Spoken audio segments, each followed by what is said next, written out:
In this episode, we speak with Vijay Tella, the co-founder and CEO of Workato, a platform for intelligent integration and workflow automation. In 2013, Workato was founded by Vijay Tella, Gautham Viswanathan, and Harish Shetty. Their intention was automating workflows through a no-code platform. Prior to Workato, Vijay was CEO of Qik, a consumer video communications company acquired by Skype. Workato has raised over $400 million and is backed by Battery Ventures, Altimeter, Insight Partners, Norwest, and other notable investors. I'm your host, RJ Lumba. We hope you enjoy the show. If you like the episode, click to follow. RJ Lumba is the managing partner of Growthcap and the executive chairman of Market Insight Media. He is the host of Growth Investor, a podcast featuring today's best investors, executives, and founders. In the minutes ahead, we'll uncover insights and strategies for accelerating growth and succeeding in business. Vijay, thank you so much for taking the time to chat with us today. It's a delight to be with you.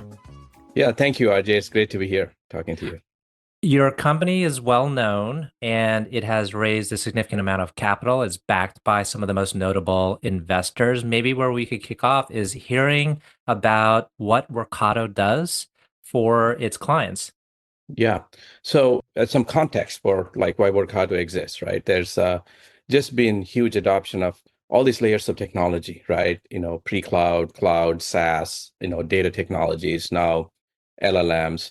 All of these technologies, there's just, huge explosion of, thousands of SaaS applications, for example, right? And so the real challenge that companies have been translating all of that potential to make their vision happen, whatever transformative visions they have for their company happen. It's about how you connect or integrate all of these systems and data and applications and how you can orchestrate them to get the job done for you, right? So Workato is about universally connecting everything in your environment, from data to applications to systems to LLMs, and then be able to orchestrate them in a very transparent way. So business people, not just some technical experts, can understand these orchestrations. You look at them, we call them recipes. You can read them. So Workato is about connecting everything that you have and orchestrating all of those assets and potential to deliver the results you want. And when does the solution become most relevant for a company? Is it when they are starting to use multiple software solutions and say they're now approaching 5 to 10 different software solutions, and those solutions need to communicate with each other? We then need a system for doing that. And so hence Workato comes in. That's right. I think when you have enough of a diversity in the amount of applications, whether they could be on-prem or legacy applications that you built on mainframes, combination of, and then some new SaaS applications that you've built, and some data and analytic technologies that you've deployed. When you have more of those, there is more of a need. I mean, these are all great point technologies. It's how they work together to get, a company exists to get a job done for their customers. It's how you get the job done that distinguishes you from your competitors. And how you get the job done is how you harness all of your people, processes, and technologies. So if you've invested more in technology in the past, I think you're a good candidate for Workato. And the ROI is very high and almost immediate when a customer adopts your solution. Is that coming from, say some of the efficiencies, whereas before there may have been like a team that was needed to ensure the translation of the information of what's happening in one app to the other side, but then you're able to automate that part of the process? Yeah, so I think the value comes in like actually 4 dimensions. The first is the bottom line, as you're talking about. There's a lot of manual work being done to, move data from like you closed an order in Salesforce, moving that over to SAP, whatever. There's all of this manual work. Automating that, improves your bottom line, right? It reduces the cost.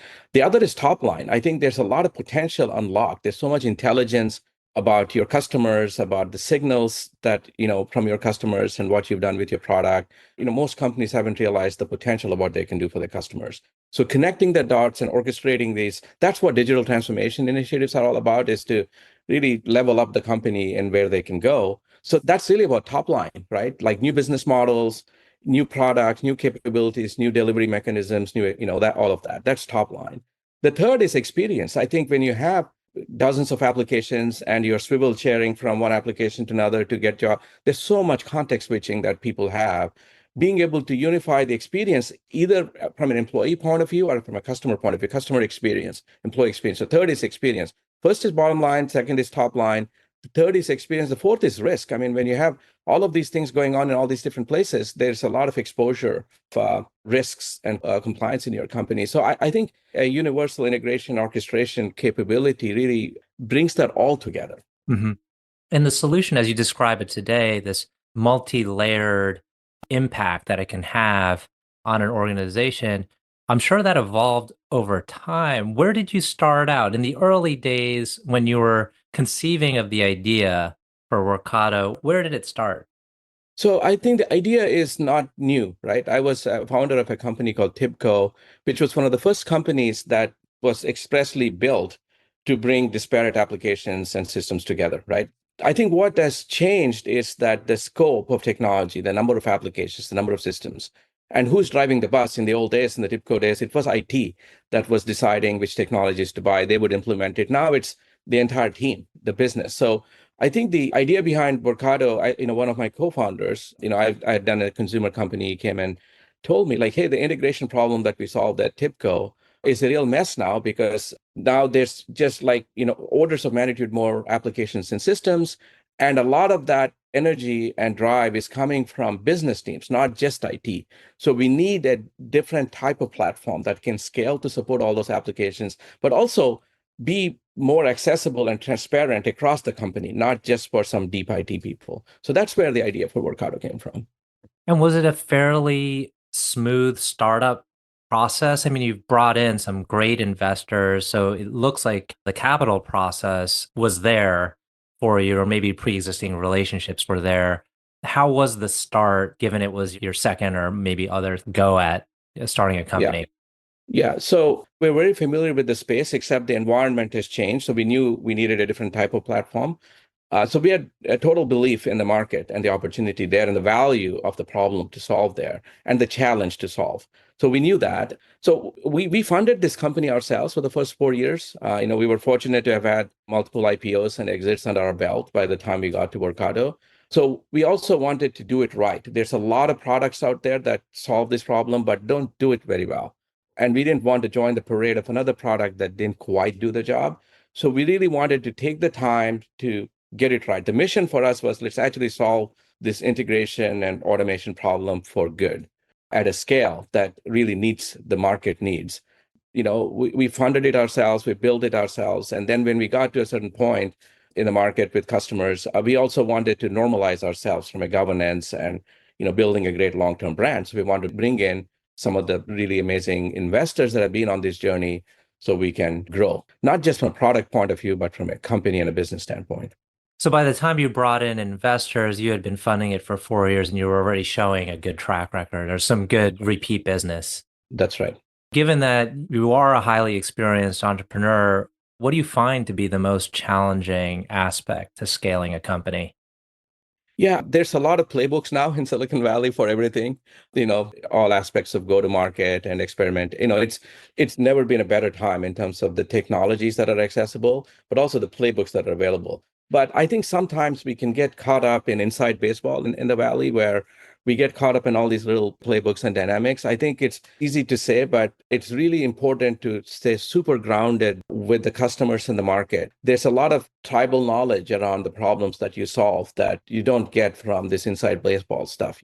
That's something that's really important. And how that translates to is, for example, it translates in a lot of different ways, but a team and organization, for example, I think having some continuity in the team is extremely important because there's a lot of learnings that we get from going and just working with the customers and learning what's going on out there that you won't get from just bringing in somebody from outside. But at the same time, you need people that have the experience of having scaled. When you're 10 million, 1 to 10 is different than 10 to 100, which is different than 100 to 500.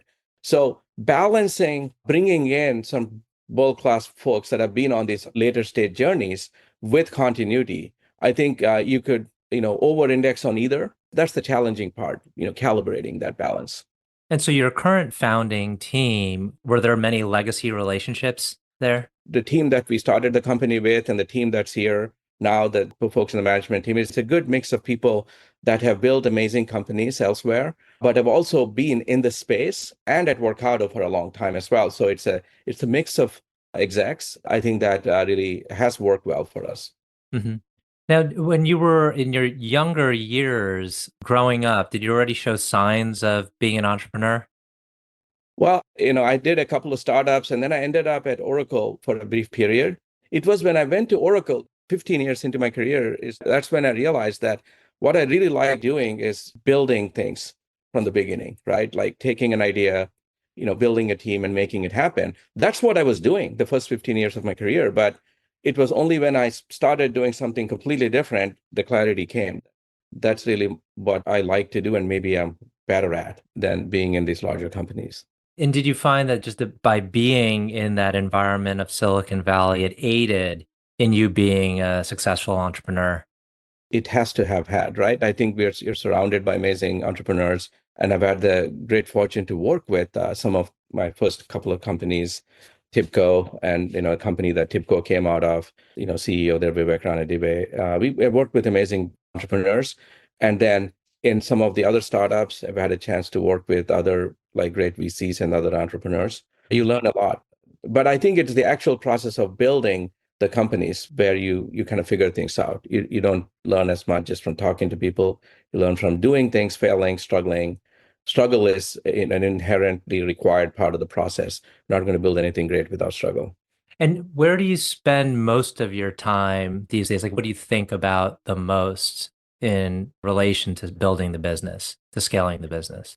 There's two things. One is from a go-to-market standpoint, getting to this next stage. Our aspirations are to be an independent public company for the long run. The space we are in is fundamentally neutral technology. We feel it is best served by being an independent company that connects to all of these other big ecosystems out there, not being part of one of these ecosystems. So our vision is to build a great long-term company. But the scale and the go-to-market motions and the approach you take globally to build that business requires different things at different stages. So that's one thing that we've been going through a lot over the last year, and there's a transition that we've been going through at Workato to really gear up for this next stage to be a billion-dollar revenue company. The other thing is culture. I think a big part of companies are people. It's who we are and what we are about that defines what kind of work we do around a product and how we're with each other, and more importantly, how we're with customers. And that one, we're about 800 plus people now. We're not perfect. We have our issues, but over time, we've attracted the kind of people that want to make an impact and are hungry for impact. But growth challenges culture, and the kind of growth we've had, high growth challenges culture even more. On top of that, we were going through this period during the shift in the pandemic work mode. We're out of it now, but all of those changes and growth have challenged, I would say, us. I'm spending a lot of time around just bringing that intentionality to it. In the past, culture happened at Workato by osmosis when we were small. At 800 people, 17 locations around the world, and with most of the people having joined in the pandemic and not having seen each other as much, I think intentionality matters. So that's a big area of focus for us. Those are the two things: go-to-market scaling, and more importantly, scaling the culture. When we think about scaling the culture, are most of your folks distributed? You mentioned the 17 locations, but are there also folks working from home, or even if they're in a Yes. location, it's hybrid? We've always been, even before the pandemic, we were always very welcoming of people. We wanted to have the best talent in the world, and they could be wherever they are. We also always made sure that we got together enough, right? Even when you were remote, you were in Hawaii or here, whatever, we used to have Workato houses near our office where people come and stay longer term. So it was an important thing for us to spend time together. And the pandemic really disrupted that mode. So now we're going back to this concept of hub locations where, majority of our employees are, but we are very welcoming of employees anywhere. But there's also intentionality around these things called core weeks that we, as team, we get together in person once a quarter at least and spend some very good quality time, breakfast through dinner, and we go back and we have those relationships to draw upon to as we get the work done. Mm-hmm.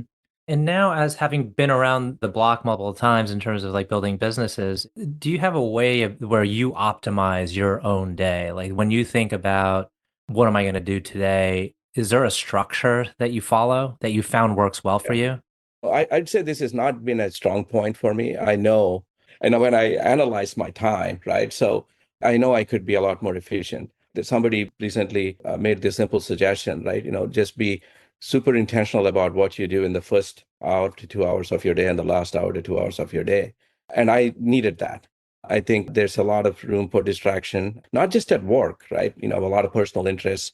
So organizing all of that, there's a lot of room for improvement for me personally. But a few simple things can help us get much better. I think this idea of organizing your first 2 hours and last 2 hours, that's doable. And just being very intentional about those, the rest will happen. I found that has helped me a lot. This was just something I started recently. Did you ever encounter burnout? So for me, when things get tough, like the last couple of years in the tech, the buying environment has changed. Sometimes it gets frustrating around, like breaking through the noise in the market. These things, it can either bring you down or it can energize you. For me, they're always energizing. It gives me a purpose. I think if things are really good, then they're going to be better people for running the organization. So I think of CEOs as like wartime CEOs and peacetime CEOs. Probably not a great peacetime CEO, right? I think, fortunately right now with all the changes in the market, there's enough challenge. So I love that. We're coming up on time. I do have two final questions. One is, can you tell us about a person who has had a profound influence on you? Yeah, I think I mentioned one, right? I think the CEO of my first two companies, Vivek, we did things at TIPCO. We invented a new category. We did it in ways nobody had done it before. And he too comes from India now. Like, in those days, the CEOs from my background were not that common. Seeing how he went out building an amazing company and brand and culture has stayed with me. The other person I would say is my boss at Oracle, Thomas Kurian, who runs the CEO of Google Cloud now. He's maybe one of the smartest, if not the smartest person I've ever worked with. I mean, he's just an incredibly high IQ person, but he was also the hardest working exec that I've ever worked with. And that was mind blowing for someone that is that smart to work that hard. I think a sort of a more like an accessible example is Steph Curry, right? He's like the best shooter that ever lived, but he has the hardest and most demanding off-season routine that he does back in North Carolina with the coach. And why would somebody who's like the best that has ever been has to be the one that is working the hardest? That's been an inspiration for me. Nobody is going to outwork me. We're going to be thoughtful about it. We can bring whatever our God's given intelligence we have, but I think just being humble enough to just put in that time is important. So yeah, I would say those two have been quite impactful. Excellent. Last question. Can you tell us about a charity, cause, or other endeavor that you're passionate about? Yeah, I think one of the things my wife and I have been very passionate about and involved with for a very long time, right? I think when TIPCO went public in 98, we created a family foundation. Essentially, we have a third of our assets in that. Like, the same thing is going to happen with Workato. That's been the best thing I've ever done. I think our passion was giving underprivileged kids a chance, especially girls in India, right? I think our focus was India. Given the size of our foundation, it was very focused in the area, the region of the country that I came from, around education, around girls, and giving the underprivileged kids a chance. I think we're passionate about fairness and equity, and like everybody, every human being deserves a chance to achieve their potential. So our foundation has been very involved in supporting schools, building schools, supporting orphanages for boys and girls, but there was a stronger emphasis on the girls. They're even more at a disadvantage in these developing countries. So just being involved in that for 20 years has been one of the most rewarding experiences. And I think something that I hope to continue to build upon as we finish out my career. Fantastic. Well, Vijay, want to thank you again for taking the time to chat with us today. This has been a wonderful conversation. Yeah, thank you. Thank you, RJ. It was good catching up with you.